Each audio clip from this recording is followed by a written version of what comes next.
Hey guys, welcome back to UpClick. In this video, I'll be showing you how to find who you follow on Amazon. But first, check our special offer in your description. So, let's get started.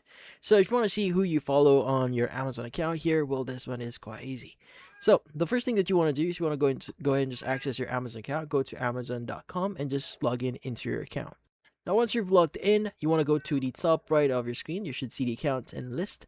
You want to go and click on the switch profile or who you want to shop. So it depends totally right now with your account.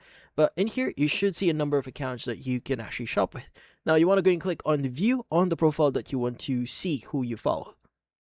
Now, on the next page here, it should give you your profile. Now, if you scroll down a bit here, you should see the section that says who you follow. Now, this will basically allow you to see all the authors, brands, or content creators you currently follow. Now, in this case, you should see the brands. Now, if you want to unfollow them, you can just basically click on them and you can go and click on save to unfollow them. And that's about it.